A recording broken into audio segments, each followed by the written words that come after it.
আসসালামু আলাইকুম ওয়া রাহমাতুল্লাহি ওয়া বারাকাতুহু। 4/5/2024 তারিখের পঞ্চগড় জেলা জজ কোর্টের অফিস সহায়ক পদের গণিত প্রশ্নের সমাধান। প্রশ্নে আমাদের এখানে দেওয়া আছে রুবি ও সুমির বেতন একত্রে 19,950 টাকা। রুবি অপেক্ষা সুমিতার এত টাকা বেশি।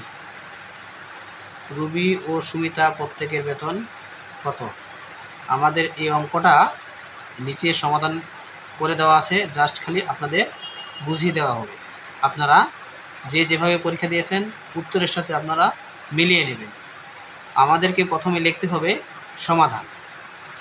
লিখতে হবে, যেহেতু প্রশ্ন দেওয়া আছে রুবি ও সুমিতার বেতন একত্রে 19,950 টাকা, তাহলে আমরা সেটা এখানে লিখব। রুবি ও সুমিতার বেতন একত্রে 19,950 টাকা। তবে এখানে একটা জিনিস কথা বলছে যে রুবি অপেক্ষা সুমিতার এত টাকা বেশি, তাহলে আমরা লিখব রুবি অপেক্ষা সুমির, এখানে সুমিতা হবে, সুমিতার বেশি হলো 2,450 টাকা।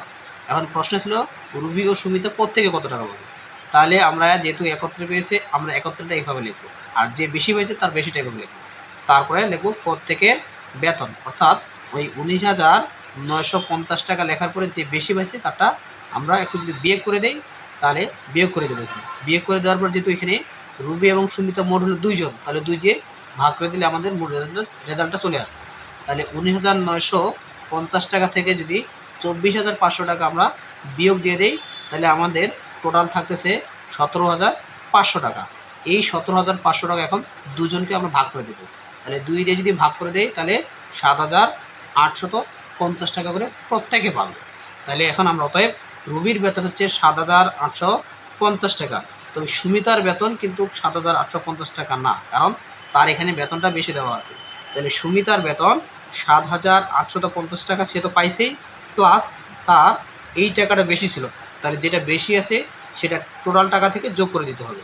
তাহলে এই 7,850 টাকা প্লাস 2,450 টাকা ইকুয়াল তাহলে 11,200 টাকা। উত্তর, রুবির বেতন 8,750 টাকা, সুমিতার বেতন 11,200 টাকা। ধন্যবাদ। ভিডিওটি ভালো লাগলে লাইক, কমেন্ট এবং চ্যানেলটি সাবস্ক্রাইব করে দেবেন। ধন্যবাদ। আসসালামু আলাইকুম ওয়া রাহমাতুল্লাহি ওয়া বারাকাতুহু।